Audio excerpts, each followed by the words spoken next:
இந்த காணொளியில முக்கியமான சில விழிப்புணர்வான விடயங்களை பற்றி பார்க்க போகின்றோம். அதிலே முதலாவது மிக மிக மிக முக்கியமான ஒரு விடயம் என்பது வடபகுதியிலே குறிப்பாக யாழ்ப்பாணத்தில் யாழ்ப்பாண மக்களுக்கு ஒரு எச்சரிக்கையான விடயம் ஒன்று வழங்கப்பட்டிருக்கின்றது.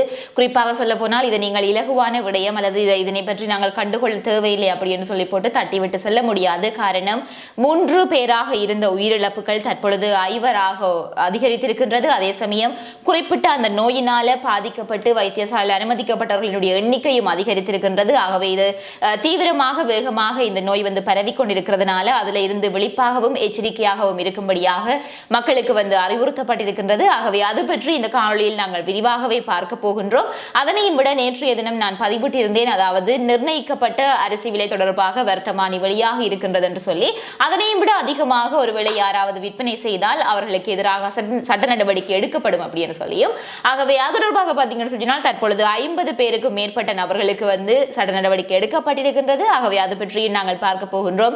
இவை எல்லாவற்றையும் தாண்டி கடந்த காலங்களில் அரசியல் சார்ந்த செய்திகளை அதிகம் பதிவிட்டதன் காரணமாக இந்த வெளிநாடு சம்பந்தமான மோசடி சம்பவங்கள் தொடர்பாக முன்னைய காலங்களில் என்னுடைய பதிவுகளில் அதிகமாக நீங்கள் பார்த்திருப்பீர்கள். ஆனால் தற்பொழுது அது சார்ந்து நான் எதுவுமே பதிவிட்டது கிடையாது. அந்த அடிப்படையில் தற்பொழுது பாத்தீங்கன்னு சொன்னால் கிட்டத்தட்ட 1,10,00,000 ரூபாய் பணத்தினை பெற்றுவிட்டு மோசடி செய்த ஒரு நபரை, ஒரு இளைஞரை கைது செய்திருக்கிறதாக வவுனியா போலீசார் தெரிவித்திருக்கிறார்கள். ஆகவே குறிப்பிட்ட இந்த சம்பவம் தொடர்பாக இந்த காணொளியில் நாங்கள் விரிவாக பார்க்க போகின்றோம்.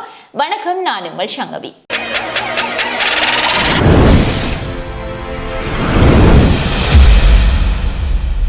வீடியோ பார்த்து கொண்டிருக்கிற நீங்க யாராவது என்னுடைய சேனலை சப்ஸ்கிரைப் பண்ணாம பார்த்து கொண்டிருந்தீங்கன்னா சப்ஸ்கிரைப் பண்ணிட்டு பாருங்க. அப்படியே பக்கத்துல இருக்கிற பெல் பட்டனையும் கிளிக் செய்து வைத்துக் கொள்ளுங்கள். அப்பதான் நான் போடுற வீடியோஸ் எல்லாமே உங்களுக்கு நோட்டிபிகேஷன்ஸா வரும். குறிப்பிட்ட இந்த விடயங்கள் தொடர்பாக தெரிய வர்றது என்ன அப்படின்னு பாத்தீங்கன்னா, வடமாகாணத்திலே குறிப்பாக யாழ்ப்பாணத்துல இந்த மரணங்களினுடைய எண்ணிக்கை அதிகரித்திருக்கின்றது. தற்பொழுது இந்த காய்ச்சல் காரணமாக உயிரிழந்தவர்களினுடைய எண்ணிக்கை 5 ஆக இருக்கின்றது. 5 தானே அப்படின்னு சொல்லி நீங்கள் கடந்து விட்டு செல்ல முடியாது. ஏனென்றால் இது நாளுக்கு நாள் அதிகரிக்கக்கூடிய வாய்ப்புகள் இருக்கின்றது. இன்னமும் இந்த நோயினாலே பாதிக்கப்பட்டு வைத்தியசாலையில் அனுமதிக்கப்பட்டவர்களுடைய எண்ணிக்கை அதிகரித்திருக்கின்றது. ஆகவே மரணிப்பவர்களுடைய எண்ணிக்கை அதிகரிப்பதற்கு நாட்கள் எடுக்காது. ஆகவே தயவு செய்து தொடர்பான எச்சரிக்கையுடன் இருந்து கொள்ளுங்கள். அந்த வகையிலே இந்த ஒரு காய்ச்சல் தொடர்பாக நாங்கள் பார்த்தோமானால் இந்த நோயினை எலிக்காய்ச்சல் தான் அப்படி என்று சொல்லி இன்னமுமே திட்டவட்டமாக உறுதிப்படுத்தப்படவில்லை. அதற்கான விசாரணைகளும் அதற்கான பரிசோதனைகளும் நடந்து கொண்டிருக்கின்றன. குறிப்பாக அந்த நோயினால் பாதிக்கப்பட்டு வைத்தியசாலை அனுமதிக்கப்பட்டிருப்பவர்களினுடைய மாதிரிகள் அனுப்பப்பட்டிருக்கின்றன ஆய்வகங்களுக்கு. அது தொடர்பான ஆய்வுகளும் சென்று கொண்டிருக்கின்றன. ஆகவே எலிக்காய்ச்சல் தானா என்பது உறுதிப்படுத்தப்பட இருக்கின்றது. ஆனாலுமே இந்த நோய்க்கான அறிகுறிகள் என்னென்ன, யார் யாருக்கெல்லாமே இந்த நோய் அதிகமாக பரவுவதற்கான வாய்ப்புகள் இருக்கின்றன என்கின்ற தகவலையும் சொல்லி இருக்கின்றார்கள். அந்த வகையிலே இந்த குறிப்பிட்ட விடயம் தொடர்பாக அறிவுறுத்தி இருப்பது யார் அப்படின்னு பாத்தீங்கன்னா, சுகாதார அமைச்சின் தொற்றா நோய் பிரிவின் வைத்தியர் குமுது வீரகோன் அவர்கள் தான் சொல்லி இருக்கின்றார்.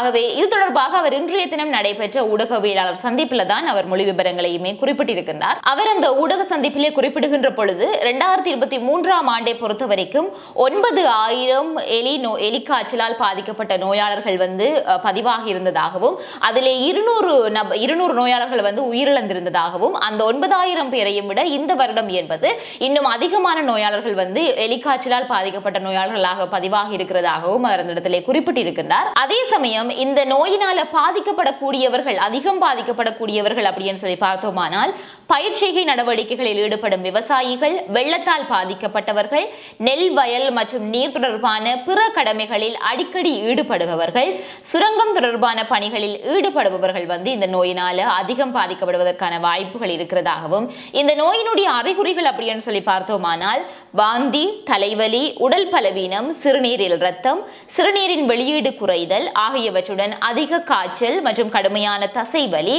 கண்கள் சிவத்தல் போன்றனதான் எலிக்காய்ச்சலினுடைய அறிகுறிகளாக சொல்லப்படுகின்றது. ஆகவே தற்பொழுது பாதிக்கப்பட்டவர்களினுடைய அறிகுறிகளை வைத்து பார்க்கின்ற பொழுதுதான் எலிக்காய்ச்சலாக இருக்குமோ அப்படின்னு சொல்லி சந்தேகிக்கின்றார்களே தவிர, ஆனால் அது உறுதிப்படுத்தப்படவில்லை. ஆகவே ஒருவேளை இந்த அறிகுறிகளுடன் உங்களுக்கு காய்ச்சல் இருந்தால் அவற்றை தயவு செய்து இலகுவாக விட்டுவிடாமல் உடனடியாகவே நீங்கள் அதற்கான சிகிச்சையை மேற்கொள்வதன் ஊடாக அது தீவிரமடைவதில் இருந்து உங்களை காப்பாற்றிக் கொள்ளலாம், உயிரிழப்புகளை இருந்து காப்பாற்றிக் கொள்ளலாம். அப்படி இல்லை இது சாதாரண காய்ச்சல் தான் அப்படின்னு சொல்லி நீங்கள் கடந்து செல்வீர்களானால் அது தொடர்பாக நீங்கள் சிறுநீரகம், கல்லீரல், மூளை உள்ளிட்ட உடல் உறுப்புகளுக்கு வந்து பாதிப்பு ஏற்பட்டு இறுதியிலே உயிரிழப்பு ஏற்படுவதற்கான வாய்ப்புகளும் இருக்கின்றன. ஆகவே தயவு செய்து இதனை யாரும் இலகுவாக எடுத்து கடந்து செல்லாமல் இதனை ஏனையவர்களுக்கும் பார்க்கின்றவர்கள் இதனை ஏனையவர்களுக்கும் பகிர்ந்து கொள்ளுங்கள். வெறுமனே யாழ் மாவட்டத்திலே மட்டுமல்லாமல் ஏனைய பகுதிகள், வெள்ளத்தால் பாதிக்கப்பட்ட பகுதிகளிலுமே இந்த மாதிரியான காய்ச்சல்கள் வந்து பரவுவதற்கான வாய்ப்புகள் இருக்கின்றது. ஆகவே அனைவருக்கும் பகிர்ந்து இது தொடர்பான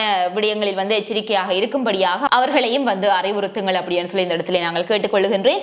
அதே சமயம் இந்த அரிசி விலை தொடர்பாக என்று சொல்லி பார்க்கின்ற பொழுது நேற்றைய காணொலியை நீங்கள் மீண்டுமாக மீட்டு பார்க்கலாம். ஒருவேளை பார்க்காதவர்கள் நேற்றைய தின காணொலியில நீங்கள் பார்த்தீர்களானால் ஒவ்வொரு அரிசியும் என்னென்ன விலையிலே விற்கப்பட வேண்டும் அப்படி என்று சொல்லி நிர்ணயிக்கப்பட்ட விலையுடன் வர்த்தமானி வந்து வெளியாக இருந்தது. ஒருவேளை அந்த விலைகளுக்கு அப்பாற்பட்ட விலைகளில் ஏதாவது ஒரு இடங்களில் விற்பனை செய்யப்பட்டால் அது தொடர்பாக உடனடியாக நீங்கள் அழைத்து அறிவிக்க முடியும் அப்படி என்று சொல்லியும் அவர்களுக்கு எதிராக சில நடவடிக்கை எடுக்கப்படும் அப்படி என்று சொல்லியும் சொல்லப்பட்டிருந்தது.